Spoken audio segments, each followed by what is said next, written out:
Hey, hey, hey, hey. Out the gate, I'm out the gate. Hey, look, they know, whoa, whoa, they know, whoa, whoa, they know, whoa, whoa, they know, hey, up to the plate, swing for the fence, touch base, nigga, we in the game, you on the bench, I'm a great nigga, I'm from the town. And welcome back to the Press Start Podcast. This is episode number 43, and of course, I'm joined by my co-host, Lunatic Ablivion. Hey guys, how you doing today? And this week, we're joined by a special guest, Phil, aka Philifer. How's it going, guys? It's a pleasure to be here. Yes, sir, man. Appreciate you coming on the show. Finally, we got you on here. We were able to make it work. But yeah, man, if you want to go ahead, introduce yourself, who you are, what kind of games you like to play, maybe what do you do for a living? Okay, yeah, I'm Phil. A lot of games that I play are mostly RPGs, mostly JRPGs, and I play some MMOs. I'm a casual gamer, and right now I'm working IT, and I'm actually going to school for IT. So, Okay. What kind of your favorite RPGs to play? mostly just the JRPGs. I really like the Final Fantasy franchise. I'm starting to get more into the Dragon Quest. I watched Lunatic here. He was playing Dragon Quest. I think it was 11. What was it? Yeah, I One played of the. Dragon Quest Yep. 11 for a while there. He was playing that, and I got really interested in it. So I might pick that up pretty soon. Right. I think that's on Game Pass, right? If I'm not mistaken. Was that the one Yes. that you were Yes, playing? sir. Yes. Yeah. Yep. It's the extended version actually, which was pretty cool. Yeah, that's crazy though. Look, you just stumble upon games that you might end up enjoying just from Game Pass, and it's just people who don't have Game Pass just makes me scratch my head. Some of our friends that made me scratch my head this week Like about it's, that. you know, if you want the game permanently, yeah, you can buy it, but with Game Pass, if you're just gonna keep playing new games, some people don't want to play new games, and honestly, once you bought your third game, then you're kind of encroaching upon territory where maybe I should have just gotten Game Pass because if those three games were on there, I've already spent $180. Yeah, the value from Game Pass is just unmatched. I mean, we talk about it week after week, the value from Game Pass, and it's just I played through actually a couple of games over this past week that I played, beat, or whatever, just off of Game Pass. So, Roger, what have you been playing lately? So I've been still working on Elden Ring. I'm about, I'd say 75, 80% of the way done. I've just entered the second to last zone. I'm kind of just playing in some of the late game bosses, starting to get the final upgrade materials for some weapons. So it's actually been pretty fun in my opinion. Elden Ring has probably been one of I was talking with a friend and we were like, it's one of the best games of the decade, I think. Oh yeah. In my opinion, I feel as though it's better than Sekiro and it's better than Dark Souls 3. It just feels so smooth and well put together. Um, Honestly, other than that, I've been playing Valorant, as everyone knows, every Monday, and I've been starting to play a lot of Magic the Gathering, both on Arena and in person. And so a lot Hmm. of people have been checking in to see the stream where I've been doing unboxings. Right, right. I definitely tuned in a couple of them. It's pretty cool, it's so popular, and I think reviewing cards or opening packs became big over the pandemic, and that just it flourished and helped the trading card industry just blossom into something hmm that we weren't really expecting to turn out. And it's pretty cool that you're able to get those kind of viewers out there to come and check out your stream. Because I seen you were engaging with the one guy, just explaining the different cards that you're opening and just saying hey, this might work here, this might work here. Oh, this These card's are my trash. Or, thoughts on yeah. this. Some people have different opinions too, and I think it's really cool because some people just like to watch you open packs. There are times where I've actually missed out on opening packs and I pulled two of the same card back to back with different arts, and it's just they're $10 cards back to back in the same pack. And it's wow, this would have been cool to capture on camera and get the actual reaction with people. Yeah, that I mean that's just was pretty incredible. Do you play Magic at all, Phil? I can't remember if you do that at all. Yeah, I did it, and I still do. I just with the transfer removed, my cards are all packed up. But I was watching Lunatic here when he opened his packages. It kind of reminded me, I'm a father. My kids watch those little egg opening shows. So I Yeah. feel like that's what Magic the Gathering is, and Pokemon is just for adults, right? Um, Yeah, this is pretty much what it is. yeah, It's that dopamine dump. yeah. Just like it's loot crates before loot crates became bad. That's for sure. And I mean, watching your stream, like when you explain some of these cards, I'm just like, well, I didn't know that. That's something new. Someone who's been playing Magic since middle school. It's like you're always learning new things. And the game is always advancing and changing, so I think that's pretty cool. Other than that, has anyone here gotten to check out any of the new games this past week, like Weird West? No, I did download Weird West, and what I talked about on stream that I wanted to check out was A Memoir Blue. That's on Game Pass. It's produced by Annapurna, by one of their indie developed studios, and I didn't realize the game only takes about an hour to beat, and it's a really really touching story it tells. Like, there's no dialogue in the entire game. It's all just told through like the visual effects and the puzzles that you're solving. It's really just like an interactive story. Like, you're literally not really doing much with the controller other than like helping her navigate in certain instances or unlock areas, and then it's moving on, and it tells the story between her and her mother, like growing up. And like it's just, I'm not gonna want to spoil nothing because it's a quick story. So people, you can go download it on Game Pass, play through it, and beat it in one sitting. So that was actually pretty fun. And Forza Horizon 5, I picked that up again this week, and I actually beat it. I beat the adventure where you go through and unlock all the areas and do the special missions. So I finally beat that. That was a lot of fun. I was like, wow. And there's still so much more to do in that game. It's just like, holy fuck. Yeah, it's pretty much it's like a gotcha game where you're trying to collect all the cars. Yes. And at some point you have to just, if you want to beat the game, you have to consider it done at some point, whether that's entering the Hall of Fame or beating I did all of that. the story races. I've only done one of those two things. Like, I still have some story races left to beat, and once I do those, I'll consider the game complete. But I still think I'd go back and play it every so often because I don't think there's a better racer game on the market right now. No, and we all see what happened to Gran Turismo 7. It's less than, it's like 1.5 out of 5. Like, it's an awfully rated Well, game. and they talked about some people came forward and talked about it. Sony decided to do some really scummy practices, which seems to be the way Sony's heading lately. And we'll talk more about some of the Sony business practices coming up here. But they actually gave out the early version of the game to reviewers instead of Mm. giving them the correct version. So when the people got the version in their hands, they were like, "Yeah, this is good. This is a great game. This is the things with it." And then Sony, once they finally got done giving those people the version that they got, they actually had already introduced like loot boxes and a bunch of other things. They're tweaking race payouts and car prices so that people are, things just aren't what they're supposed to be. So they cost a lot more. It gets to the point where you have to start buying in-game currency if you really want to collect all these things. And the reviewers didn't get that version of the game. So they reviewed the game really well because they were given an incorrect non-final version with all of the things that everyone hates. Right, that's awful. Do you play racing games that much, Phil, at all? Not as much. The only racing game I would say is Mario Kart. Nothing wrong with that. Yeah. I mean, that's a continuous game that continues to add content, even just like Forza But yeah, is. Like, you just feel like well, you're and not hooked. only that, with Mario Kart, shout out to Nintendo. They just released, if you have the extended Nintendo Pass, you just got three free circuits of 12 new tracks, which is pretty cool. So we're going to be seeing here 48 new tracks being added to the game, and honestly, I'm really excited about it.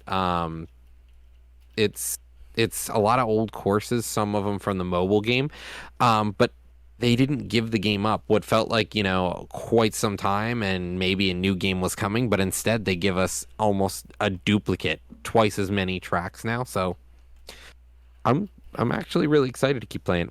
Mhm. But without further ado, I think we should move on here to the game releases for the week. So this week we've got about, I think it's 7 games here. We've got Lego Star Wars The Skywalker Saga. This drops on April 5th. This is on PS5, Xbox S and X, PlayStation 4, Xbox One, Switch, and PC. Then we got MLB The Show 2022. This comes out on PS5, Xbox X and S, PS4, Xbox One, and Switch. We've got another game coming out on the 7th. 3 games, 4 games, 5 games, 6 games. The rest of the games come out on April 7th this week. We've got Chinatown Detective Agency, Chrono Cross, The Radical Dreamers Edition, Godfall Ultimate Edition, Sherlock Holmes, The Devil's Daughter, and Slipstream and the House of the Dead remake. So, are any games here interesting to you guys, Phil? Personally, I can't, I can't just like leave this hidden. Like Lego Star Wars, I've always been a big fan since it was first released. It's not just a personal favorite. Um, I'm just looking forward to that. Yeah, for Okay. sure. Yeah, I agree. I think Star Wars, the Skywalker saga, I'm super excited for because like this is a massive game spanning 9 movies, over 300 playable characters, and like you can play it in any order that you want. So I'm really curious to see how that plays out. And I played a couple Lego games, but this seems like probably one of the most advanced, most like fleshed out Lego game. Like they're calling it like a third person action adventure game. It's just they're Legos. And so I'm really curious to check that out. I'm really excited. No, I'm really excited. I honestly, this might be a game that I pick up just to play with Jordan because I've been looking for more things to be able to sit down and play with her. And honestly, if the Skywalker Saga is there, I might be just playing it on the Switch a bunch or the PS5. Right, I and might get it on the PS5 though because it'll probably look a lot crisper. Yeah, right, I'm and not and it's with interesting that. because like that game actually supports couch co-op, but it doesn't support online co-op. So it's one of those classic games that you can just play side by side. Yeah, well, netcode sucks at the end of the day if you're not good at it. So it's better to make a fun single player experience that has couch co-op and not have to worry about netcode than trying to get netcode right and spending all your time trying to fix it. Exactly. But another game I'm excited to check out is obviously anything sports related. I'm always cool to check out. I mean, MLB The Show 22. Now that it's coming to Xbox again for the second year, and it's coming to Game Pass day one, which is another blow to PlayStation, which we'll dive into a little bit later in the show. But it's just like how I don't understand how that happens. But MLB The Show is one of the best sports games ever made, and I didn't really play last year's too much. 'Cause I just wasn't really into sports games. But maybe this is a chance for me to dive back in because I miss having that game. I can just come home, hop in, play like a game or two, and then hop back out. Mhm. No, that sounds about right. Phil, I actually wanted to bring this up to you. You said you were good and you like JRPGs. Yeah, Chrono Cross: The Radical Dreamers is a re-release of the original franchise here. Is that not something that interests you by chance? honestly, to be truthful about that, I didn't know about the release until like the other day. Hmm. So I haven't really dove down and just kind of looked at it a bit. But if it's definitely a remake of it, Hmm. I love the old ones, and I'm hoping how everyone is with remakes is that it either is as good as the original or better. Yeah, what's cool about this one? It's only $20, which is pretty neat. Yeah, For a remaster, we only have to pay $20. I'm actually kind of excited that personally because this is a game I missed. This is one of the heyday golden era Final Fantasy like games. One of those games that tried to really was just another different take on the fantasy genre. I'm if you don't mind, I'm excited for the House of the Dead remake. I played the Really? original. Yeah, I Okay. mean, I for me, horror games are a hit or miss. I'll be really Yeah. scared and don't want to play, or something will be fun. And it's like I played the original with my brothers all the time, and it's just a classic where it's just fun, and Mhm. there's a little bit of scary and horror that comes with it. Hmm. I'm interested to see though because it's on the Nintendo Switch how good it's gonna be because it might be pretty bad. And luckily though, this is a two-player game, so I believe was this an arcade game? Yes. So like Okay, if so it you was on an arcade console, yeah, so if you remember like if you go to like the like arcades when we were kids, Hmm. you bowling just alleys, things like press the that. pedal, get the gun out to control it. So that's the reason I liked it because it was that feel, and I'm just really hoping that Hmm. the Switch makes it like that. So you just can control it with your own the Joy Cons rather just No, that would be pretty cool. control. Hey, appreciate it, Yuri. Appreciate it, bro. But yeah, another game that I'm interested to check out now is also Godfall. I mean, we talked about it last week how it's coming to Xbox. This was a PlayStation exclusive, wasn't supposed to come to Xbox, and now it is, and it's coming to Game Pass. So like, it might be a game that you can just go, hey, let me check it out. Like, let me see if it was a good game, and maybe it's a gem now. Maybe it's one of those And that gets its redemption. and maybe it was just that bad, and they're like, we need more sales, and Sony wasn't the issue. Because right now we're all pointing fingers at Sony, and they keep making bad moves, and maybe this was one of those bad moves. Maybe it was a bad game, or maybe yeah, a gem in the rough that Sony really dropped the ball and could have monopolized. Right. So definitely gonna be eager to check that out. But any more coverage here on the game releases this week, y'all? No, so let's talk about industry news now. We got a So lot this week. yeah, we do. One of the craziest things is I just want to this one it drives like to put it near the end, I think is a mistake. E3 got canceled this year. E3's over. That's it. Are we seeing the end of the in-person conventions? Right. This is big to the gaming world, but I think it's just it's time to move on. Where like Hmm. E3 was just it was getting outdated. It was just there was a lot of issues. PlayStation pulled out a while ago. Everyone else started doing like their side conferences before E3 or after E3. So it was just Yeah. like there's just been a lot of political problems with that. And even for them to cancel not only the in-person event, there's not even a digital event this year. So like that makes me wonder like, hey, is E3 really gone? But in the same sense, like we still have Summer Game Fest by Jeff Keighley, who hosts like the Game Awards at the end of the year, and we already know how good his shows are. So it's just like we already got a replacement that who does it way better, and just the presentation is there. And And like the other thing, Nintendo, they do tree houses every month, and it's like, well, do I really want to go check out the same show from Nintendo that I've already seen 7 times? Right. And that's another thing. A lot of companies are adapting that, whether it's monthly or quarterly shows like Nintendo did been doing for a long time now, where PlayStation does their state of play events. Xbox kind of does it in a way, like they do like weekly. This week in Xbox, that's what their videos are called on YouTube.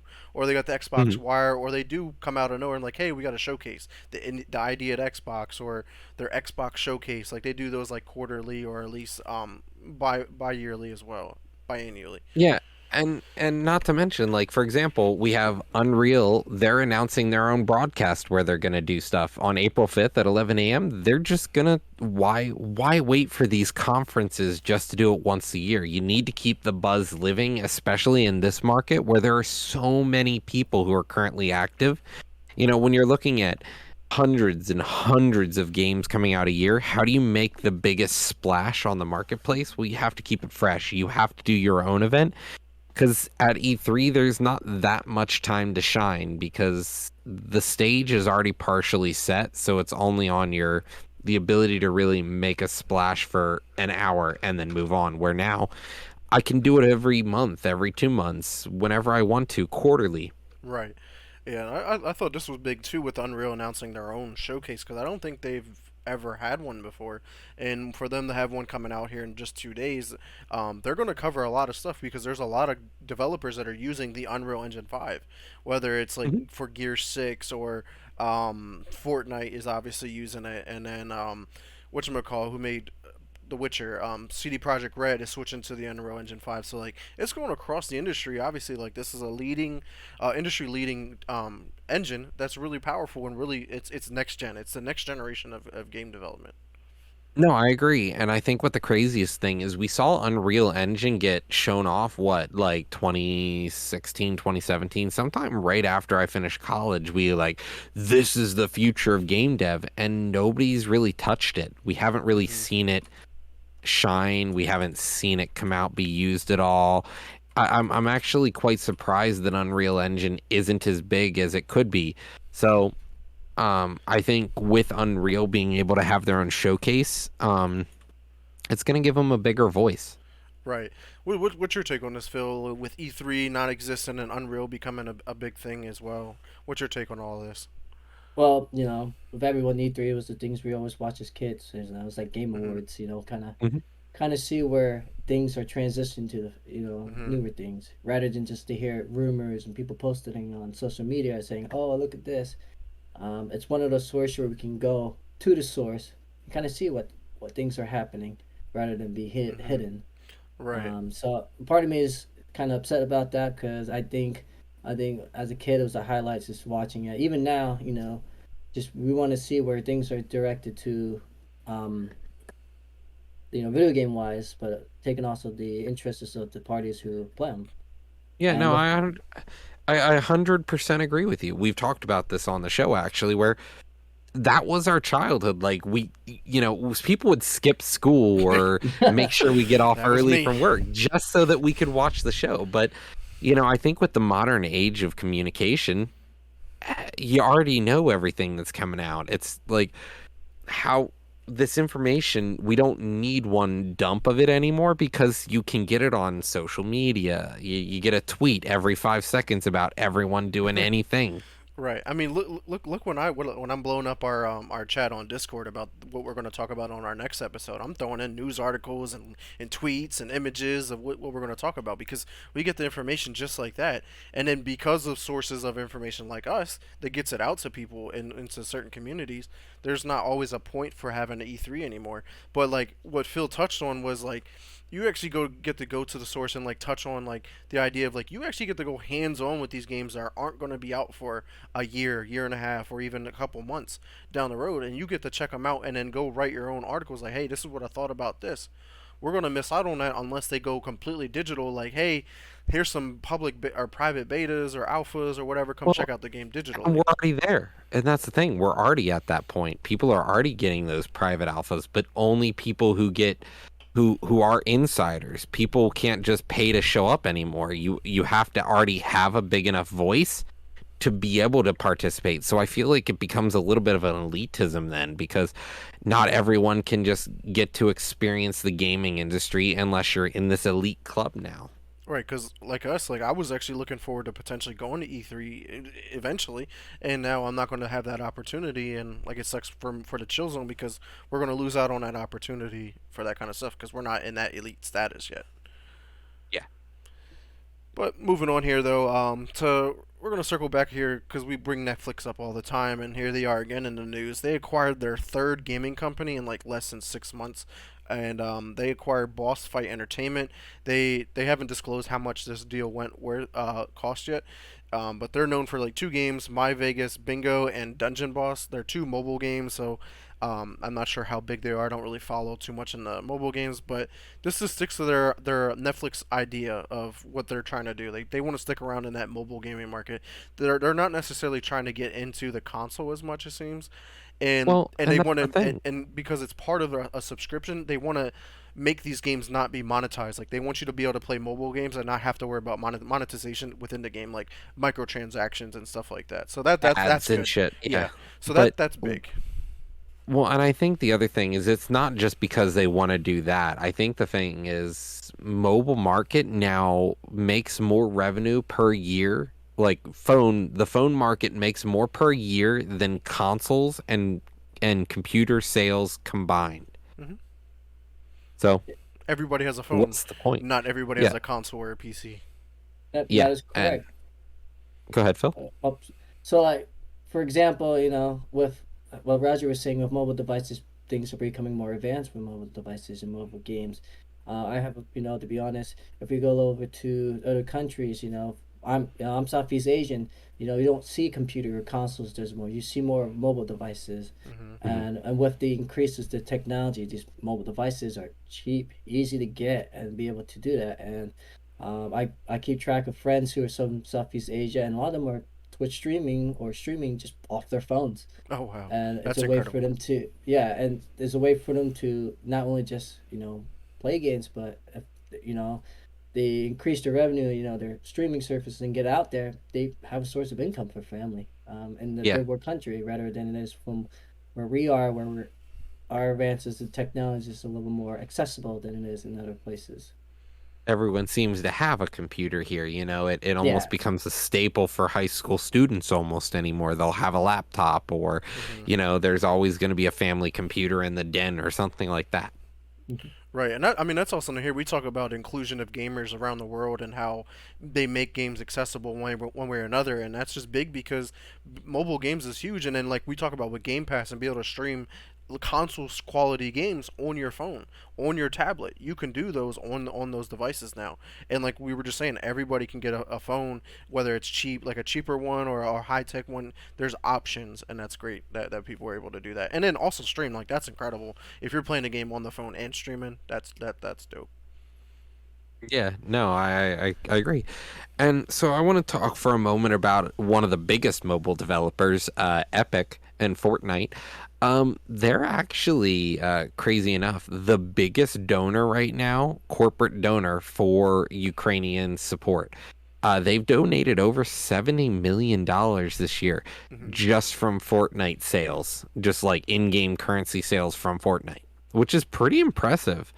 Like this whole Ukrainian the conflict that's going on, the whole world seems to be rallying behind them. And even like just to think about this was like less than a week, I think, that they were donating all Hmm. Fortnite proceeds. And now you can see how much they make in like a week from Fortnite in-game transactions. 70 million Yeah, in a just in a week. week. What's even crazier though is this is awesome to hear. Like they're trying to help out with Ukraine and their struggles that they're going through right now. But there were people that were buying battle passes and skins in those games just to buy it, just so they can donate to Ukraine. They don't even play the game. Yeah. They said they because Fortnite's free to play. You just hop in, buy the battle pass, and hop out. Like there you go. You just donated $10 or whatever it is, or if you spent 25 to get the advanced battle pass. Like that's awesome. Like people like this is like a quick, easy avenue to donate money to Ukraine and doing something that you may love. Like you may not play Fortnite all the time, but like what if we have kids that play Fortnite? Mhm. You're helping them out and helping out people in Ukraine, so it's like a win-win situation. Now you have a reason to spend that money. Yeah, I saw people talking about how their kids had scammed them into buying Fortnite bucks by saying that they were going to help the people of Ukraine because they felt bad. I was like, It's a whether or not they felt bad, it was still for a good cause, so it didn't feel as bad to It's just give your kids more Fortnite money. it's a win-win. You right. help Ukraine, and the kid gets what run around as Naruto or something. Yeah, no, I agree. And talking about the Ukrainian conflict going on, the Ukrainian war, Fnatic actually just suspended a Valorant pro from Russia because he decided to air his concerns on the side of Russia and said that it's not a war, they're not attacking civilians, all this is false news. Is this the right thing to do? Yeah, I mean, Yeah. I think it's definitely the right thing to do is to ban this person because like he's spreading wrong news. It's not even factual stuff, and he looks like he's just taking the content that the Twitter Russia's Twitter page was tweeting out saying, "Oh, we're not really in a war. We're not killing nobody. We're not doing this, doing that," and then like we have videos, we have like evidential proof that they're actually over there doing this kind of stuff. So it's like, what are you doing, bro? Like you're trying to use your platform for the wrong reasons. No, I agree.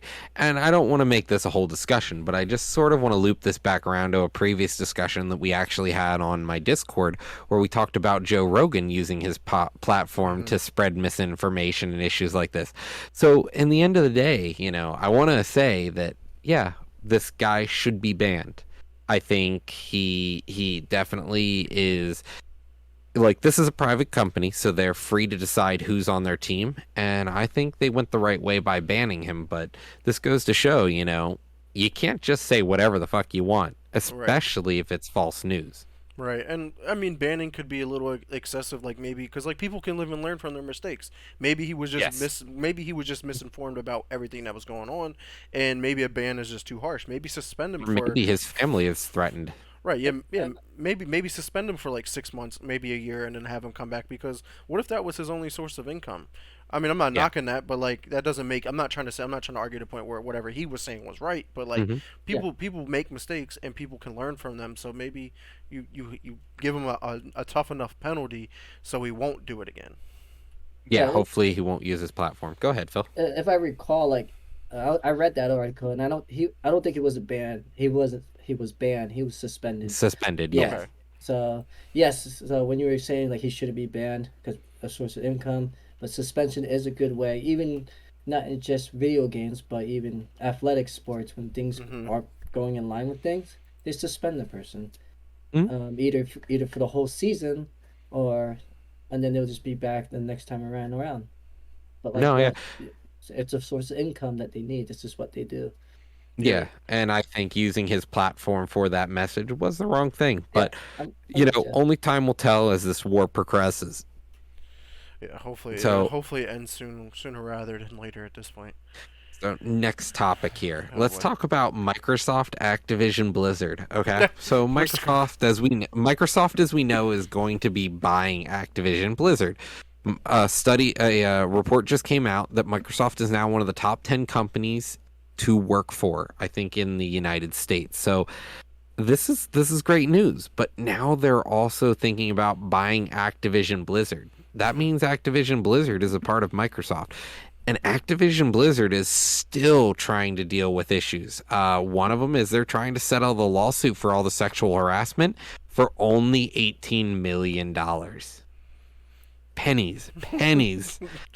Uh, But like, and not only that, employees are now walking out of the office and staging walkouts over the COVID vaccine mandate lift.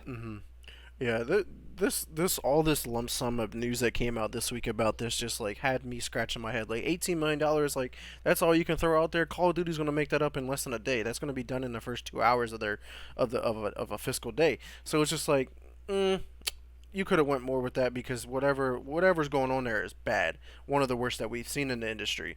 And then obviously, like, I'm really confused about the employee staging a walkout because like the company decided to lift the ban on the, like, you don't have to have the vaccine anymore to be able to work there. So I don't know why employees are mad about that. Like, I feel like that's more towards the employee. Like, now it's your freedom, it's your choice whether you want to get it or not. Well, that's not the thing, because people like me believe, I think if I want to get the vaccine and you don't, then I don't want to work with you because you're bringing that risk into the workplace where I have to work, because these people aren't working from home, they're working in the office still. So now they're still being forced to work with these people who clearly aren't doing the right thing in their eyes. And you're putting their lives at risk. So now people are walking out because they're like, hey, I'm not safe here. If you don't want to make this workplace safe for me, then I don't want to work here. And so I think it's really crazy here that, they're not doing the right thing for anyone, whether it's, the women, the men, just everyone is just getting the short stick when it seems Activision Blizzard. And Microsoft's over here like, we're a top 10 company and now we're going to be buying you. There's going to be a need to be a shakeup. If there isn't, it's going to be bad. What's your thoughts on all this, Phil? Um, well, with the thought of Microsoft and Activision, obviously, it's just gonna come back. Like you were saying, Victor. The lawsuits there, 18 million it's light work. They can just make it up in a couple of hours or just a week. But for me, I haven't really dived deep into the lawsuit much. I'll breeze it over here and there. But these are topics that just kind of stick in my mind. But so my thoughts right there is I'm at a standstill. But with that settlement, I feel like they could work way better than just the 18 million because with how life is and harassment, there's no light, there's no big. It's plain simple. But we need to be covering all the bases and do it right. We don't want to just erase it and think, oh, here, take this and be quiet. Right. Let's work it It out. feels like they're wiping it under the rug. They're just literally lifting the rug, brushing it all under, and they're like, okay, we're good, Big Daddy Microsoft.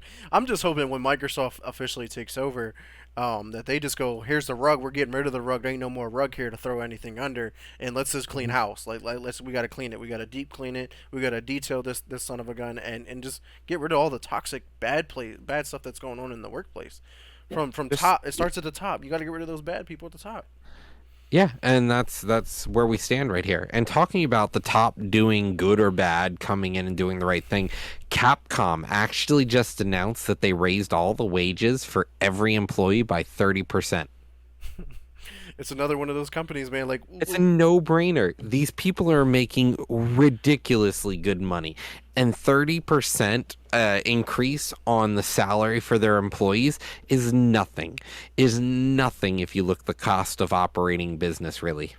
Right. I mean, we seen this from what was it, From Software, when they raised their wages not too long ago. So it's Hmm. just like whenever you're a successful company, you just do everything right. You can give that back to your own employees. Like, hey, we appreciate all your hard work. You're helping us make all of this money because you're putting out great content. Here's a raise. You something that you earned, something that you deserve, and why not? It just makes sense. I think we need more companies like this. And the crazy thing is, both of them are Japanese companies. They're not Hmm. American. They don't care. They care about their employees. Like, we talk about how Japan, like, the West looks at Japan and be like, well, at least you're not a career worker like you were in Japan. But like in America, you work to live and you live to work. That is it. Hmm. That is your life. In other places, like Japanese, they believe that it's an honor to work where you work. You have some loyalty, and the company also has loyalty to you. They care about you. And I think what we're seeing here right now is just goes to show that if you treat people right, you're only going to get better stuff. And like we have some good news coming from Software already this week about where they're going next Right. because they care. Yeah. Their employees are ready to actually perform. That's all it takes, man. I hope hopefully we see more of a trend this way, that From Software and Capcom are just going to lead the way of, yo, take care of your employees and just do the right thing and give what they deserve. No, What's I agree. what's your thoughts on that, Phil? I think it's really good. That increase is one thing for sure is you're giving back to your employees. You're showing you're appreciating their work, and just like Ross was saying in Japan, it's like honor to work for them. Being I don't want to be like I'm Asian, and one thing for sure is I'm always ready to improve myself.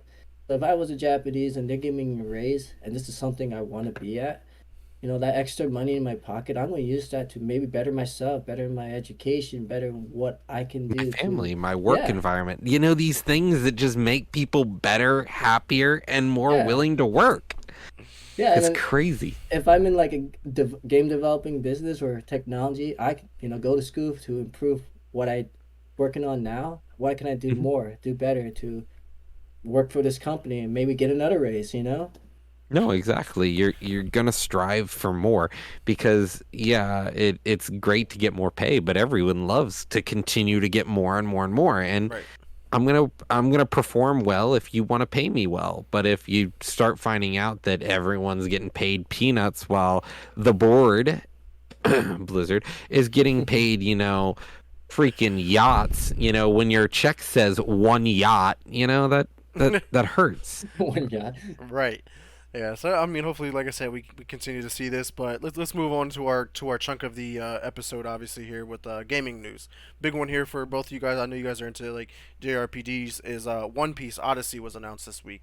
It's an RPG. It's coming to the PS4 and 5, Xbox One, Series S and X, and Steam, and this year actually in 2022. And it's developed by Ilka. What you guys' thoughts on this initial announcement?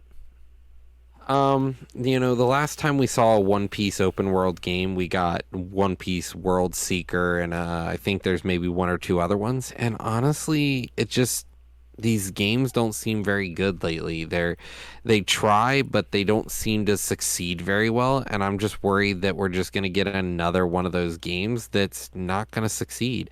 I find that Japanese, when they make a game up based on an anime, it's like making a movie based on a video game in the 90s. That's what I was going to ask. I was going to say is One Piece has only been an anime, right? And Anime manga, yeah. yeah, and so it's never been in a game. So like you're saying, that's a perfect comparison. Is when we try to make games that were based off of movies or whatever, vice versa. It's always been bad. Hmm. But No, exactly. now they're getting much better. So hopefully this new One Piece game could turn out to be a good game. Hmm. Yeah. Well, the problem though is we're looking at PS5 as well as Xbox or PS4 and Xbox One being on the list of consoles. So now we're saying essentially this game is going to be last gen. So we're not looking at a next gen game. So that also worries me. Right. What's your thoughts on this, Phil? I'm pretty excited about this one. I like RPGs. Like I've never played. I was really big in One Piece. I mean, I started the anime. I probably got to like episode 200, but now noticing that there is like over 1,000 episodes, there's no way I'm gonna catch up. Um, It's a lot of but binging. Yeah, a lot of binging, but like I said, RPGs. I'll look at it. I'll give it a shot and see how it is. I wouldn't be surprised if something like this would come to Game Pass and just add to that collection of another Japanese title that may appeal to that market.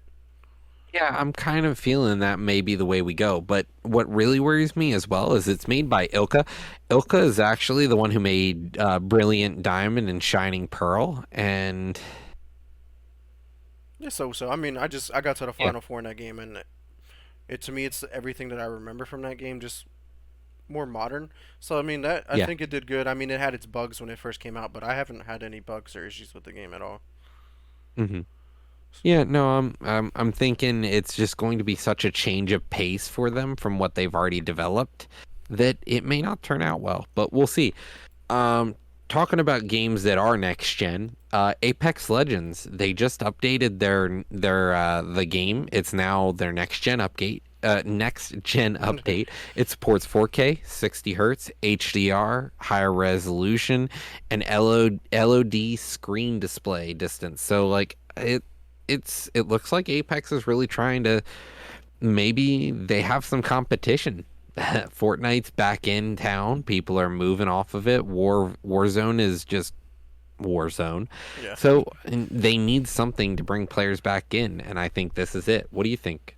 Yeah, I think this is big. I actually just upgraded to the next gen upgrade because I want to give it a try. I mean, I have a couple guys I think that are in chat right now that they play Apex all the time, and this game isn't going anywhere. And Apex has always been pretty solid with their updates and their content, their rollout, their events and stuff like that. So to see this is all coming, it's phenomenal, I think. And then they're still adding to it later on. They're going to bring 120 hertz later on, adaptive triggers and haptics for the PS5, visual and audio improvements, like more on top of the 4K and the higher resolution shadow maps that are coming.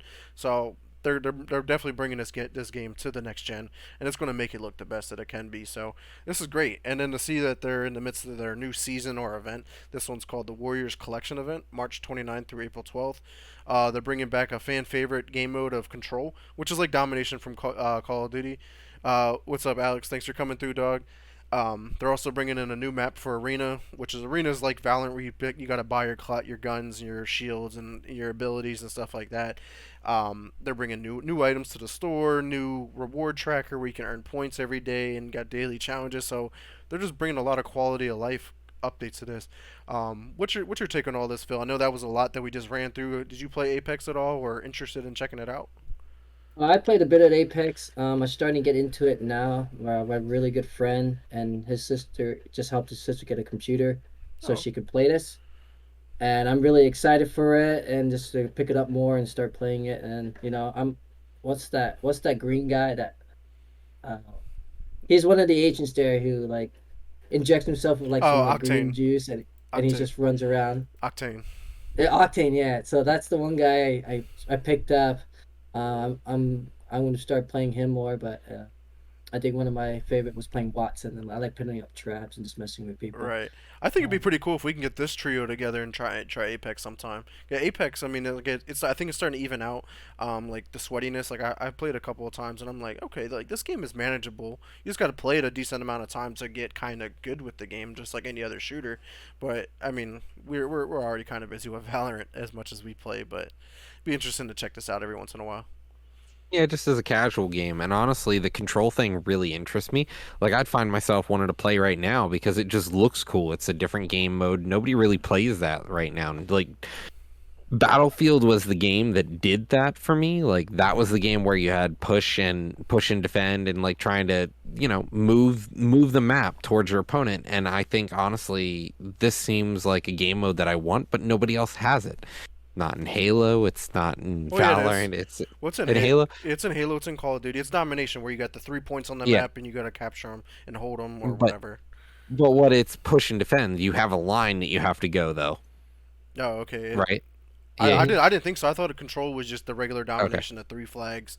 You hold them, you get points for however many you're holding for X amount of time. From what I saw, it looked like it was like there were five site zones that you had to capture, and they were, Hmm. each team had to push back and forth on it, which to me, that's a game mode that I really like. That Right. sort of, I'm trying to get your point, you're trying to get mine, and I don't have people back capping and things like that. It's Hmm. it's it just forces the gunplay straight to the center. Right. Halo, I think Infinite has it because we were playing it that one time, and where like they would had the 3 points on that one map that you had to capture all three to win, and then hold all Yes. three of them to win. Like it's Yeah, similar that to was that. different. Yeah, it was But similar, but yeah, it everyone tries their own little spice on the whole contested territory thing, but nobody seems to do it well enough lately, it seems. right. But I think the big topic of the week we got to talk about here Yeah, you're wearing is it on your definitely, chest. yeah, yeah, it makes me sad that I'm wearing it on my chest today, but PlayStation, man. PlayStation. All right.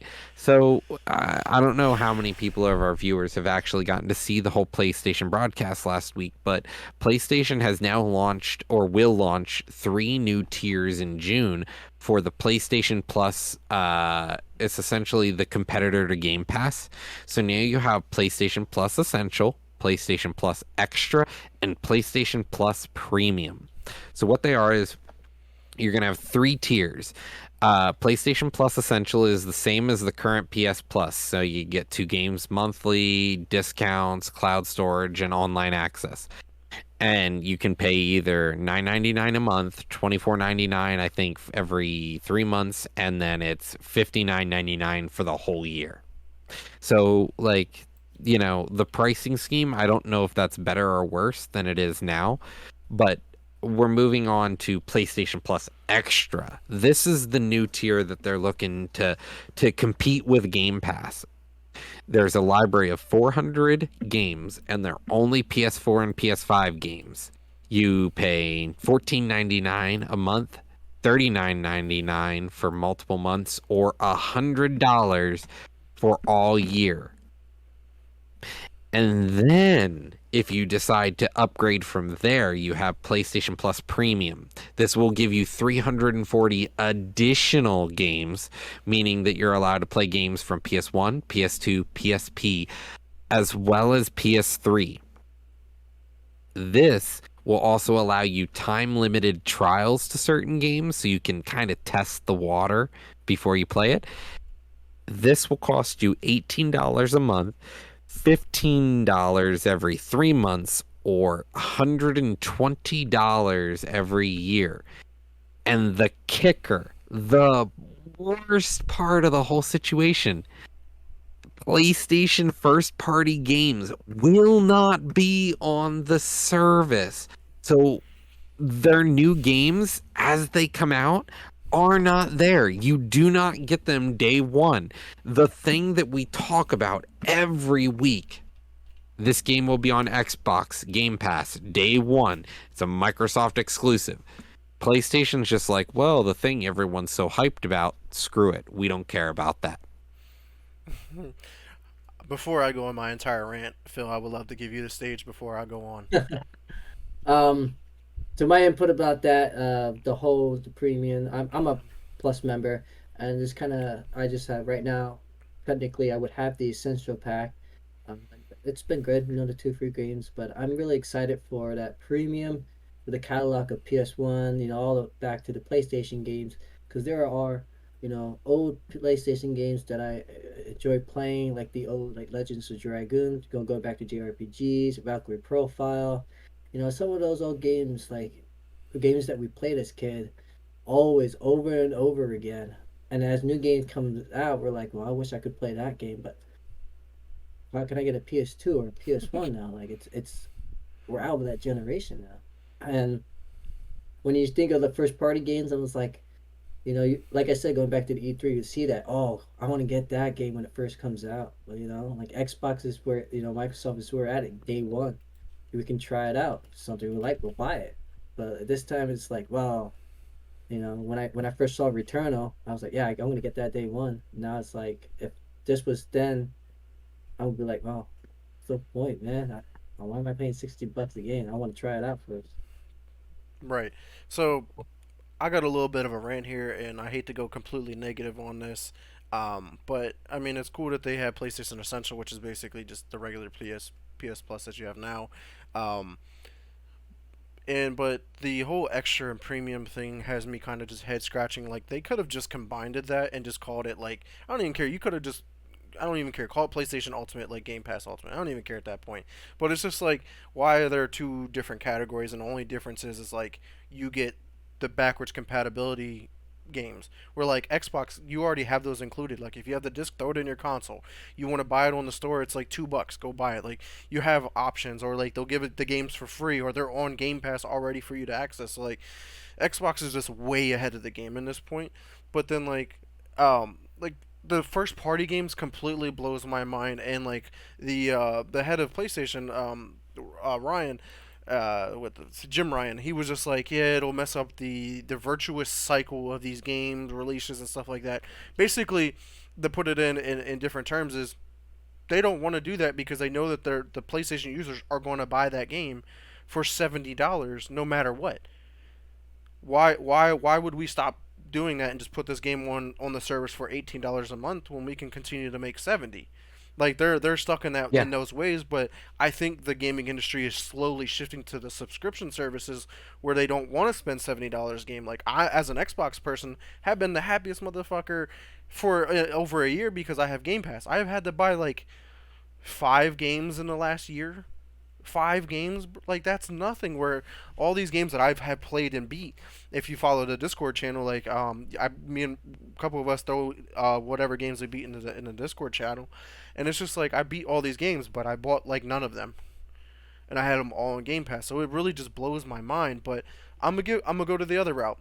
One positive thing from all of this is that you have options of purchasing these these 3 different tiers in different ways. You can buy it monthly, you can buy it quarterly, or you can buy it yearly, which Xbox doesn't offer the yearly option. You can buy it in 1 month and in quarterly, but you can't buy it in a yearly subscription, which kind of I don't know why, but yeah, I don't understand. PlayStation really dropped the ball, like Laser said here in chat, and I, I, I don't know if they're really directly trying to compete with Game Pass. I think they kind of just threw together something and got it out there because people were talking about it so much. They were like, "Oh, PlayStation needs to do this. PlayStation needs to do that. PlayStation got to Yeah. do something. They have to respond." So PlayStation was like, "Okay, here you go," and they didn't Yeah, even think no, about it. I wanna piggyback off of your stuff before you get more onto this tangent here. Oh, Yeah, I'm done. I think yeah, I think PlayStation at this point they didn't know what to do, so they did something. But then they were like, well, our bottom line is these COD fanboys, or these Turismo fanboys, or the people who are just going to buy our games every time. Like, don't get me wrong, I bought Ratchet and Clank. Whether or not I didn't look at any reviews, I bought it because I love Ratchet and Clank. And at the end of the day, I was like, I hope it's good. So I bought the game full price. And you know what? I would have been super happy if I had bought it on Game Pass, like, or if it came on a game subscription from them. Hmm. But it's not. So I paid the $60 or $70. But the problem is, if I didn't like it, boo shit and squat to me, bud. I don't. That's it. You bought the game. Go cry to a GameStop who'll give you $5 for it. Okay. And I'm gonna piggyback off this because I actually forgot about this tangent about the time limited trials.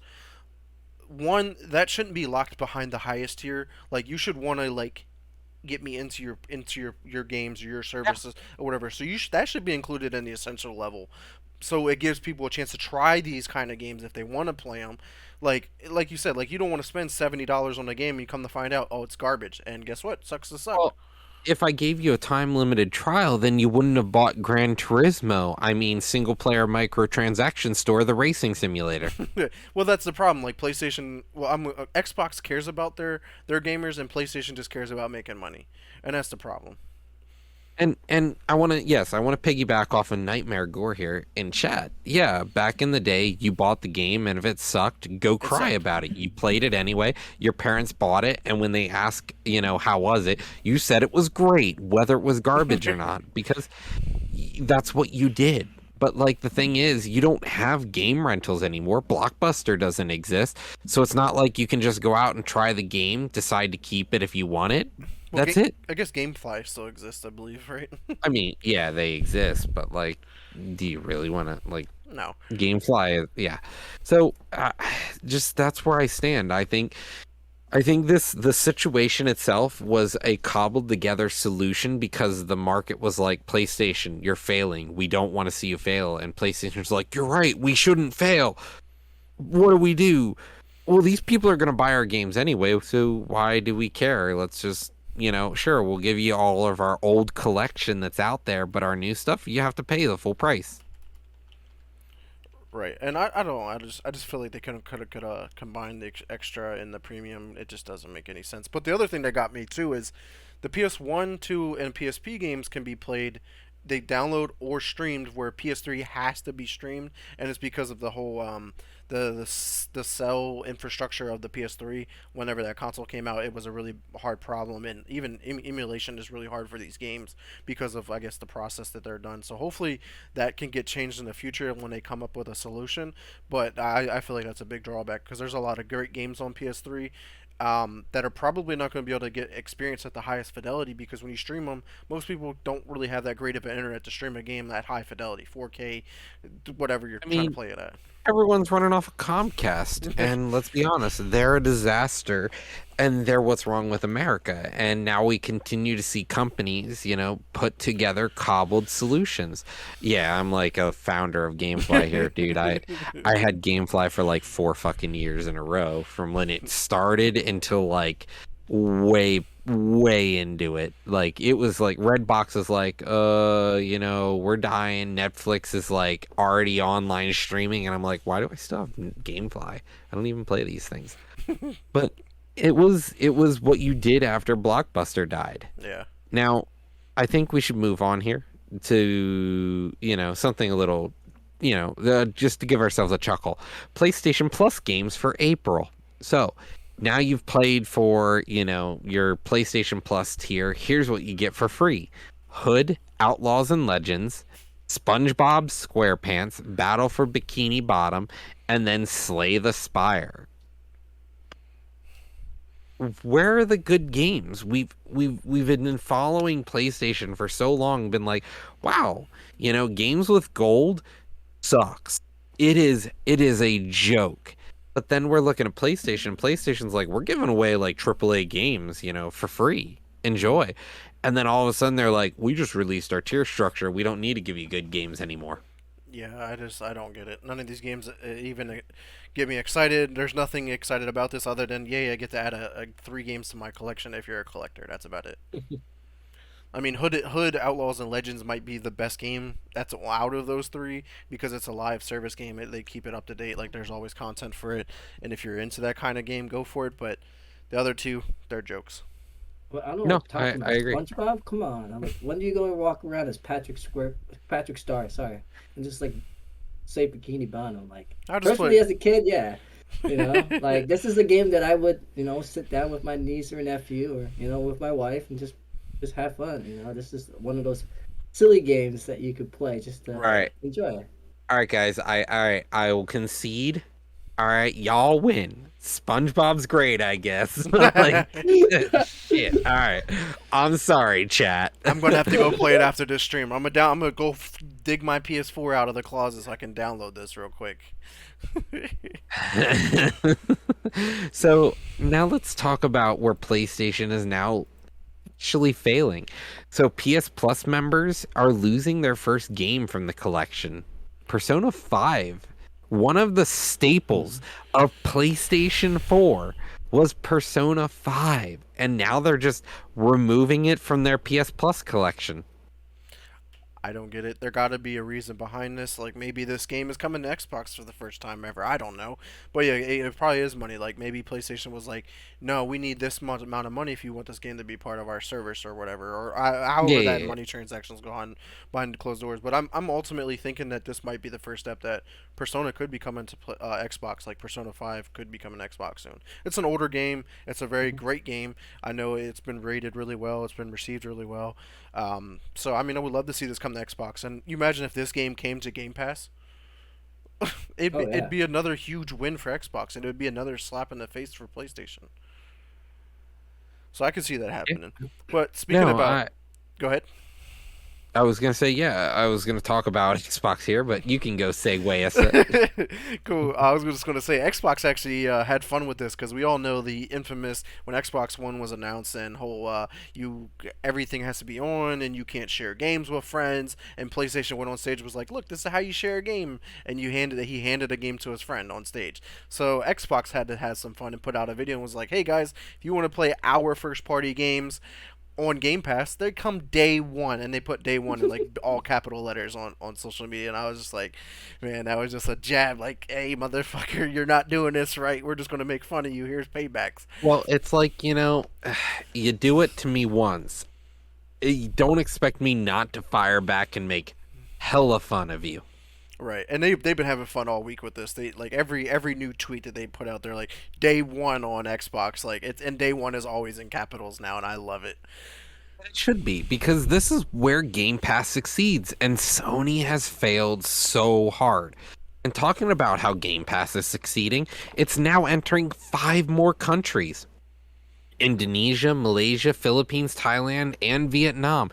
They're all getting Game Pass now, and it's just they're expanding into the East market like wildfire. These are places that if you were going to have a console, you probably were on PlayStation. Yeah, or I mean, Phil, because like you said, did you have friends and family that are from down there? Like this will probably be big. I mean, like you said, they may or may not have a PC because they're getting PC Game Pass first down there, and then they'll bring console version later. But I wonder if this will work on like phones and stuff like that. So this is big news. Oh yeah, and especially with Southeast Asia, like went back to mobile and now PC. One of the things about the East, they have what we don't have abundance is internet cafes. Yeah. If we want to go to an internet cafe, is we bring our laptop to Starbucks. We connect to their Wi-Fi, do all that stuff. When we're kids, you see the meme. Some guy brings his desktop to like a McDonald's. Yeah. No. Go ahead, Rob. Go ahead. I was agreeing with you. I was like, this is a huge meme. The last time I've ever been to an internet cafe, I had to leave the United States. Yeah, see, and that's going to be a big thing. It's going to bring these internet cafes more business because you have these kids or young adults like, oh, remember we're watching all these Americans on Twitch playing this Xbox game, and guess what? I can go to the internet cafe, log in with my subscription, and use it. And you actually, I didn't even think about this, how valuable it is. You're right, 100%. Because Game Pass is now streaming your games, so you don't have an install footprint. You just boot up a computer, log into this internet cafe computer, and play the fucking game from Xbox servers. You don't have to install it, so now you can play any game at an internet cafe. Microsoft Game Pass has made the biggest step that I think I didn't even realize how big this step would be until Phil said something. It's mind blowing. This is the future of gaming. Honestly, like cloud gaming is the future, and to be able to put it in situations or hands where people actually have these internet cafes. Like I didn't even know anything about them, and that's awesome to hear. Yeah, and I've been to Thailand. I've been to Cambodia, and one of the big things that I've noticed in Thailand is just the abundance of internet cafe, and they're always packed. Is because it's a new thing. And you see like more into the gaming community, like the League of Legends or any other games, that there's more Asian countries going into these tournaments. It's because it's more access than that they have, and once again, we're gonna be seeing a more pickup maybe on streamers now, and these countries, trying to promote these other, try to promote away from like America or Europe or Russia, but to the less known group of people, because of limited access than we do here around the world. Yeah, no, I agree, and I think this is a huge move. It's going to be the nail in the coffins for Sony, is the fact that Microsoft is now expanding into this market that is almost 100% mobile. These markets. That's why mobile's so big. People don't have computers, as Phil said. They have their phones. Everyone has a phone, even a cheap Chinese knockoff version of Samsung, Samsung or whatever you want to call it. People have these cheap, crappy cell phones, and now Microsoft's like, well, play it on the go, play on your phone, because you were talking about how you play your fucking games on your phone. at work. You can play without your console. Yeah. What is PlayStation doing? Discontinuing the PSP and things like that. You know, we have no way to play PlayStation on the go. Microsoft, the Switch, your phone, and then there's PlayStation that's still back in the 90s. Right. It's just mind blowing, man, to see the PlayStation was ahead of the time, and then don't even want to adapt to go back to it or make any steps towards it. And Xbox is just like, yeah, we're just gonna keep moving along, keep progressing, and just making games Keeping more up, keeping accessible. up. But speaking along about just making games more accessible, though, honestly, is they're in Forza Horizon 5. They are adding sign language support for like the cutscenes or anything that like any in dialogue that's kind of going on. Like a window will pop up and there's a guy doing his sign language and stuff. And I don't think I've ever heard or seen this ever done in any other game before. And I was just like, that is dope to incorporate I that. Holy I shit! think it's so crazy. For like me, I'm like, wouldn't closed captioning do that? Like, isn't that what CC like closed captioning is for? But the fact that they're adding it is still, it's really fascinating to me because it I guess it makes it feel a little more personable. Like instead of having to continue look at the bottom of the screen, they Hmm. can at least see somebody over here. And it's easier to maybe see the hand gestures than it is to try to read full words all the time. Right. Oh Maybe yeah. maybe someone struggles to read or like they read slowly, and you know them shits be going across the screen fast as shit. You're like, well, I don't even know what the hell's going on anymore. Even in English, it's like slow down. I can't read that fast. Right. Yeah. No. So I love the support that they keep adding, and like I would never have thought to add sign language to a game. And I think a rate like Forza is a great game to even like if this is like a test to see how this feature work. I think Forza is a great time because like it's not really like story driven, like it's not really in like rich story where like you can incorporate this and see how well it's perceived or received and just go from there. Yeah, and you get usage data, and if people don't like it, then we know. We just stick with closed captioning. But if not, it's there. This game is touted as one of the best for helping people with disabilities or issues or making sure that everyone can play. Yes, phenomenal. But let's move on to the meme of the show. Games with Gold was announced for April, guys. We're getting another site, Hue, Outpost, Kaloki X, and MX versus ATV Alive. Are you guys excited for any of these games? I don't know any of these games. Uh, I'm What are assuming these? I'm assuming MX ATV is like motorbike versus ATVs. Yeah. Maybe? Okay. I Yeah. mean, I like motorbike games, but it's one of those like I'll play it once. Right. I feel like the only one that kind of piqued my interest was another site because it seemed interesting. I like the art style of it. So like, if you like, everyone knows like your art style or like the visuals of the game is gonna get me to try it out. And the story seems interesting too because like the synopsis here says you switch between two characters, Interpret Teen Kit and the mysterious red-furred Cat Hodge as you explore the late Victorian era London and this steampunk fantasy platform adventure. So that just sounds pretty interesting, and I'm pretty curious to see how that would play out. But I I don't know. mean, it's free, and it was a small download. I actually downloaded the game the other day on the first, and it was like 3 gigabytes. I was like, oh cool, just throw it onto the hard drive, add to your Easy peasy. collection. Yeah, no, I agree. And so I want to move on to one of the topics here, talking about games that aren't a meme. Breath of the Wild 2. So, Breath of the Wild 2 actually just got delayed till 2023, guys. I was This heartbroken on hurts me. this one. Hurt Hmm. hurts me right here, dude. I was so excited. I was like 2022 is going to be my year, man. It's going to have Breath of the Wild 2. Gonna maybe we'll finally see something from Metroid again, Metroid Prime. Maybe we'll actually see something about it. And then they're like, yeah, I don't feel it. Breath of the Wild next year. Right, and I'm pretty sure, like, I'm joking here, but I wonder if, like, with Elden Ring coming out and the success that it had, it was like, nope, we don't even want to compete with them for Game of the Year. We just want to come We out want when we're we in want to next win. year. Yeah, we're going to Yeah, win yeah, Game of the yeah. Year next year. Because there's Yeah, not really we that did many well. big games next year like that I can think of that it's Yeah. really going to compete with. So I think it was a Oh, smart and that's move. the thing. We're only in the beginning of the year. We Right. barely hit, we barely gotten through Q1 already, and we're only in Q2. So, Breath of the Wild, like being pushed back till next year, they may or may not have stiff competition, but I think Elden Ring at this point that is the litmus test for the entire year. To drop a game so well made in the beginning, I can believe that other companies are like, yeah, nope. We want the accolades. I'll see you next year. Right. So we'll definitely see how that goes. It's actually in my benefit that this got delayed because I haven't played the first one, and I just bought the first one not so long ago when it was on sale for like 20 or $30 for dirt cheap, and it was like one of the first times it's went on sale that cheap, and I was like, yep, give me it, I need it because I'm gonna play it eventually. But it's just like now I have more time to get through the first one. Yeah, and honestly, it saddens me, but I hope it's for the right reasons and not just to avoid Elden Ring. Right.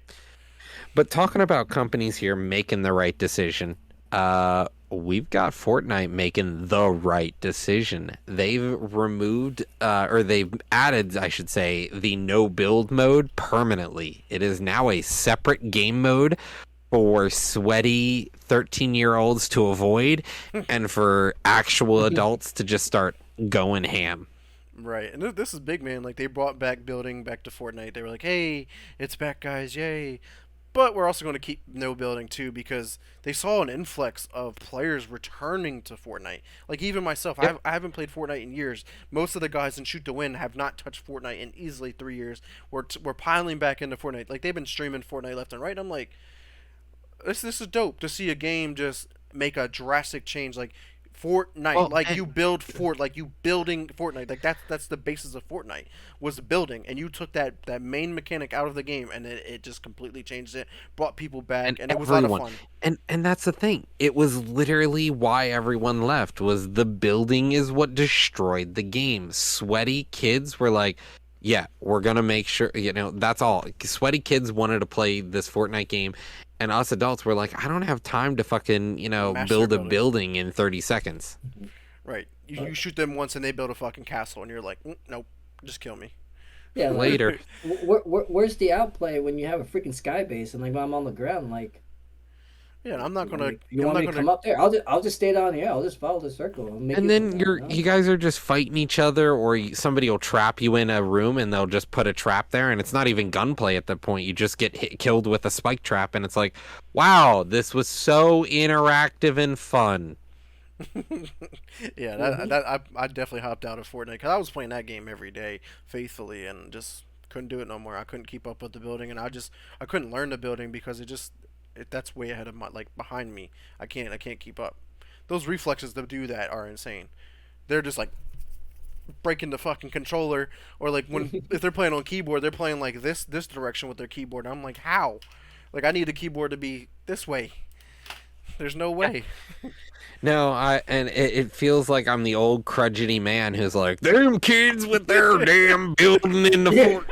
And I'm like, yeah, I don't want to play it. It's just there's better games, and then at the end of the day, these sweaty kids can't compete with adults when we start playing actual shooters. They're playing these janky ass, let me see if I can get the dumbest stupid kill. And I'm over here like, dude, I'm just here to fucking shoot you in the face. My aim's better. I'm just better at the game. I'm better at shooting. And then, it just, you can see all these people who are streaming the game. These kids are getting crippled by people right now. Yeah, it's insane. But moving on to a game that got crippled, Fast and Furious Crossroads is closing the doors, man. Like you're not gonna be able to really buy it anymore digitally, and so if you have the game, that's great. The servers will be on for a little bit longer, but it's sad to see that this game just didn't last. It's been out for 2 years and it just never caught on. They had the movie syndrome, the bad movie syndrome. They took this really great movie franchise, tried to make a game, and it just flopped. Well, and not only that, they took a movie franchise that is up and down. Some people love it, some people hate it. Like for some, I'm not a Fast and Furious guy. I don't care for it. And they're like, well, everyone has to love Fast and Furious. It's such a great movie series, and we put all the people, the voice actors. It's great, but like it goes to show that it's not all about just like making a game that succeeded in a different format. People need gameplay, and I think this goes to show if gameplay isn't there, nobody wants to play your garbage game. You hit it right on the head. But Phil, were you ever interested in like a Fast and Furious game at all? No, I think the only like games like Need for Speed was probably the one that got to me. I was never really into the Fast and Furious, but that was about it. Okay. Well, Honestly, I never knew this existed. You put it on here, and I was like, "Oh, is a new Fast and Furious game coming out? I've never heard of one." nope, And it's I was being like, "Oh, removed. it's closing. Oh, that's why I didn't hear of it. It's garbage. Okay, cool, And it cool. came I out didn't like miss anything." mid-pandemic, and it was just like it got swept. Like no one was worried about that kind of game at the time. Everyone wanted a social game that you can interact with a bunch of friends, and that was just a game that was not it. Yeah, exactly. And talking about a game that you can play with friends, Warhammer 40K Dark Tide finally got a release date. Yeah, dude, I'm so excited. It looks great. This is going to be released on September 13th, 2022 for Xbox S, PS4, and 5. And it will be on Game Pass day one. Yes, There sir. you Oh, go. how does PlayStation lose at losing? Like, how can they be so bad? All right, thanks for capitalizing it in the itinerary. Yep. Yeah, Day laser, one. laser. Thank you. We're literally looking at the itinerary, and my man just capitalizes the whole word as you post it in chat. I'm like, yeah, day one. It's like, It's mind blowing. PlayStation. But let's dive into the PlayStation. game though, real quick though. This game looks great, and I have not. I don't think I've ever played a Warhammer game ever. And for me to be able to hop into this game that looks the way it is, it's a shooter game. There's different classes, obviously, because you get to build your character, and it kind of looks like Tiny Tina's in a way. Like you get to make your character, typical It's, D&D, and it just it's exactly what it is. It's literally that experience. It is Vermintide in 40K. And not only that, we're getting so many 40K games, like so Yeah. many Warhammer games, and they're all up to this quality lately. Yeah, I'm super excited. This is a game I'm. It's obviously going to be co-op, and guess what? It's going to be played on our co-op stream Sunday. So Yeah, no, definitely. I am gonna play the crap out of this game, beat the story. I'm super excited for it. Like this is it just looks so good. And we're getting, we've got this, we've got something that's not even on the itinerary that we completely flopped. From Software's next game is a Warhammer 40K game. We've got Dark Tide, we've got From Software building one, we've got Space Marine 2. Just 40, literally Games Workshop is just shitting out gold bars right now. They're just like, who wants to take on this project? And people are just, it is insane. We are, and for this game to hit day one, I'm just, there's nothing more we could say. Like if you don't have Game Pass, then you're just missing out. and like for 40K, the next game we're getting actually is also going to have the man, the myth himself, Henry Cavill is being a part of the next 40 game. From Software and Henry Cavill are working together, the Warhammer meme himself, to build a Warhammer game. It's phenomenal. From Software has been doing a really great job of like pairing up with like just entertainment leaders, like industry leaders, like with whatchamacallit, Elden Ring. They teamed up with George R. R. Martin. Mhm. Like why not? It makes sense to do that in that style. Like he was the perfect person to match up with. And then like Henry Cavill, he's doing really well, and he wants to be a part of more projects, more franchises.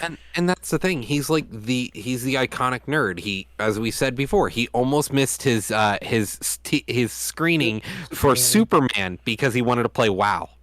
Yeah, it's incredible. Yeah, he's like the perfect person, and I think he would do a phenomenal job. No, I'm super excited for this. And I like how they, with Henry Cavill, we look at the other gaming franchise where they are taking, most known celebrities into the gaming world. Like, there was, last Fallen Order was one.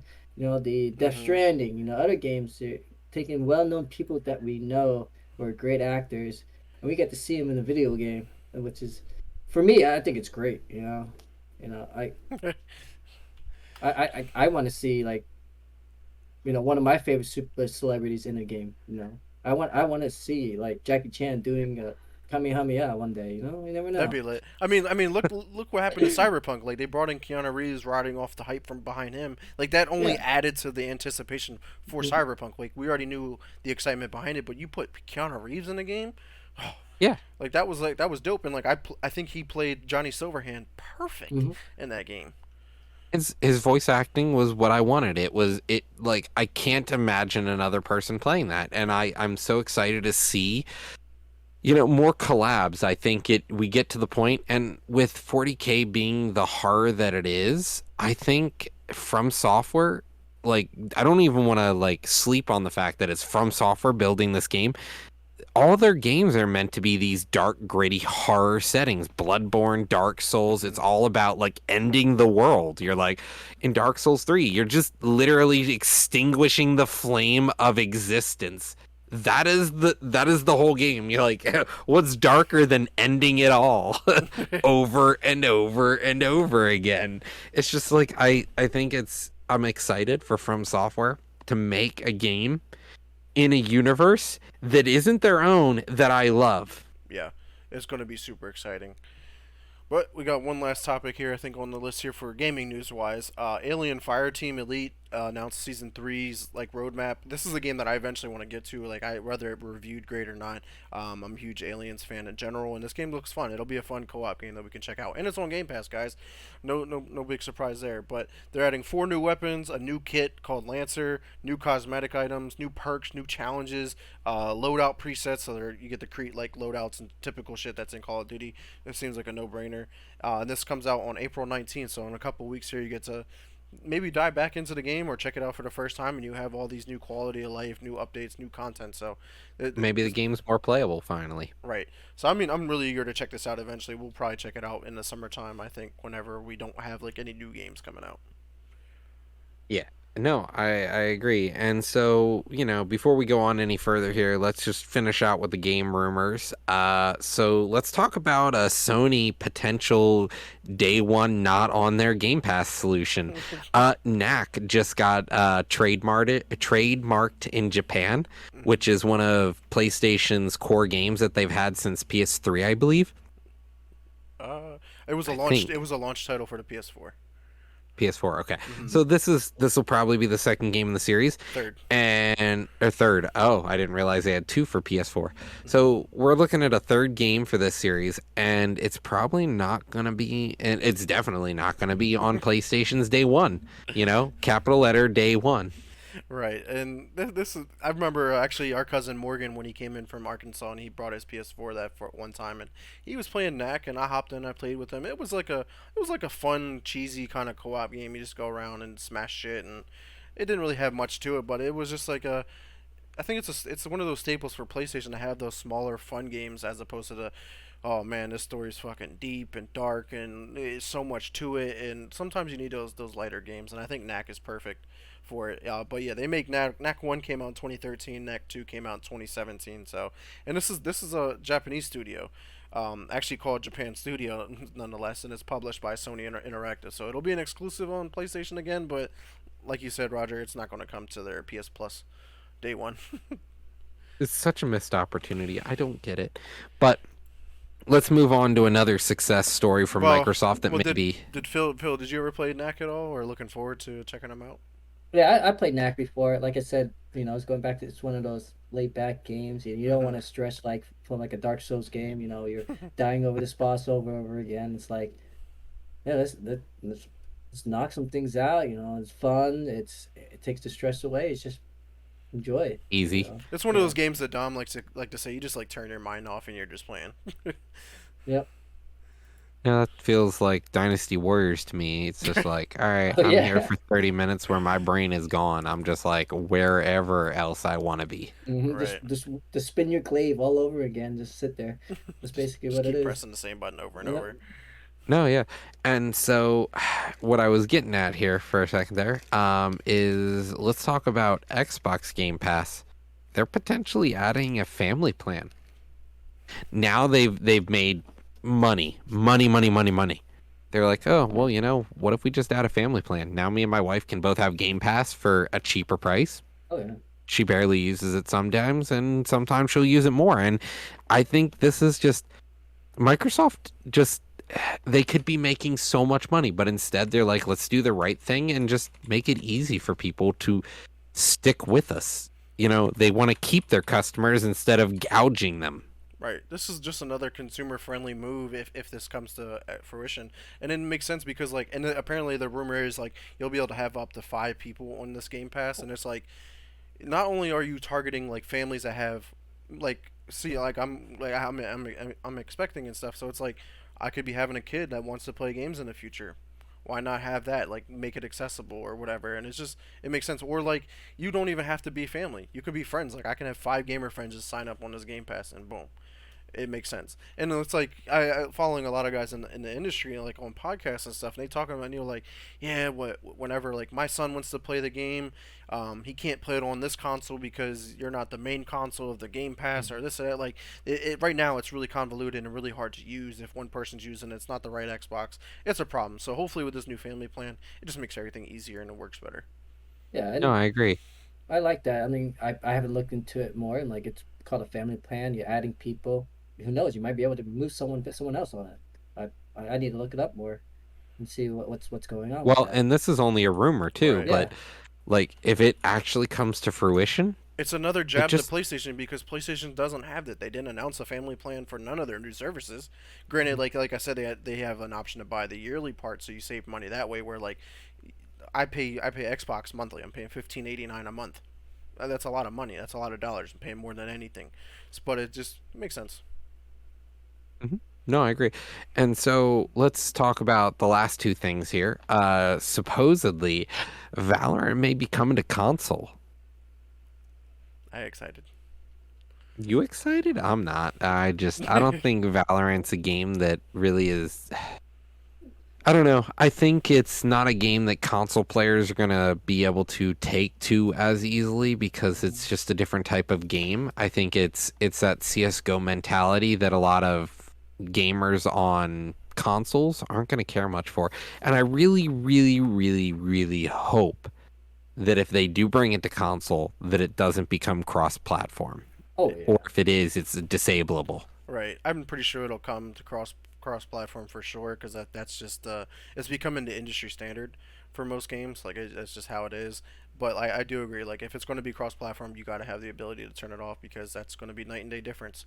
Like if I want to play on my Xbox, I don't want to be playing against people who are on keyboard and mouse. Yeah, Yeah. no, Um, definitely. Like we've seen people flick 360s. yeah, Yeah. and then you're gonna look like ranking system, competitive. Like, well, my rankings could be different here. Well, guess what? I can play with my friend on my Xbox, but like lower ranking or vice versa. And it's like, well, I don't want that. Like, oh, my battery died. Oh, my headset's not working. Hmm. Yeah, you know how my headset used to be. Whew. It used to be. And then with Valorant, we may also see a new agent soon. The lore is there. We've seen a few things here and there. The title screen right now still has the new agent messing with the characters. So hopefully we're gonna be able to see our new agent soon, and maybe we'll finally get a map because we haven't had a map in a while. Like Fracture, we've had two champs since Fracture. Two champs since Fracture. Right, and the thing is, we saw the leaks from the new character too, with like the abilities and stuff. Like they're supposed to Hmm. have like they're supposed to be like ability draining like moves, I guess. Like I don't really too much know too much about it, but stuff's already leaking, so I wouldn't be surprised if it's around the corner. Well, we Or have his full kit already, so you can look on his or hers, their full kit. hmm I wonder if they would be if it would be cool enough to them release a map and a new character at the same time and not just one. Maybe that would be pretty interesting. Because I hope Valorant can get to the point where they can release like more content and more modes or like just more of everything and just take the game to the next level. And also flesh Hmm. out what they already have because obviously we know the issues that they got with the map rotation. I think once they implement like a map voting system, that's gonna be a game changer. No, I agree. So, last topic on the sheet here, we've got GTA maybe supposedly releasing a new expansion. Yeah, this is for GTA Online, and apparently there's gonna be a new map expansion. So I mean, we're just adding to it. They just released GTA Plus, so I guess they want to keep adding more content something that they're releasing a subscription for to keep players wanting that subscription. So like it makes sense, but when is it time to move on It's it? Yeah, no, at this point it's either just make it GTA the MMO and just call it a day, or, give me GTA 6. For them to do this, it feels like they're like, okay, let's just, instead of actually giving players what they want, let's just wring them dry even more with garbage. They're doing the opposite of what Xbox is doing. They're not consumer friendly. They're not listening to the feedback. They're not listening to what the players want, and they're just raking in money, and they're just like you said, milking them. They're doing what PlayStation's doing, and that only works for so long. No, I agree. But that All looks like right. that's about it, though. Anything from you guys? Any last comments, remarks, or anything like that? No, thanks for joining us, guys. It's been a wonderful afternoon or evening at this point for everyone to join us. Thanks for all 12 viewers that we had live. Yeah, it was great, and we definitely want to thank Phil for coming on the show, man. It was great to have your input. We would love to have you on again. It was definitely great. Yeah, for sure. And thanks you for having me. And like I said, we'll communicate more. And I would love to come back on again. For sure, man, for sure. And like Roger said, I want to thank everyone who checked us out live. We had a great show out today, so that was great. We appreciate that. And we also appreciate everyone who checks us out later on YouTube. That's always nice to see those views go up on there. But, Roger, where can we find you at? Hey, everyone knows where to find me at this point. I think it's twitch.tv/lunatic_oblivion. And Phil, you got any links or shout outs or anything you want to throw out there where people Oh can yeah, find if you want to catch me gaming, just check out the Chill Zone, or check me out over at Lunatic Oblivion. I'm always playing games with them, so you can come and see our highlights and make some mistakes, but laugh about it. you? See you guys for Valor tomorrow. Yeah. I'm so excited. So excited, man, for sure. But definitely want to give everyone an update. I know we didn't have a co-op stream today, but we'll be back on next Sunday, I believe. That's a maybe. So be on standby for that. We got some plans this weekend. But we definitely want to get back into Tiny Tina's for sure. But we definitely want to thank. I didn't give my shout outs. I didn't plug my plugs at MrNeverChillin _ on Twitter. Xbox is XNeverSpaceChillin, and Facebook is Vic Brubacher. Of course, come on the show. Hit me up there. Got any questions or concerns? But let's end the show here. I appreciate everyone. But thanks again. But until next time, peace. Take care. Hey. Hey. Hey.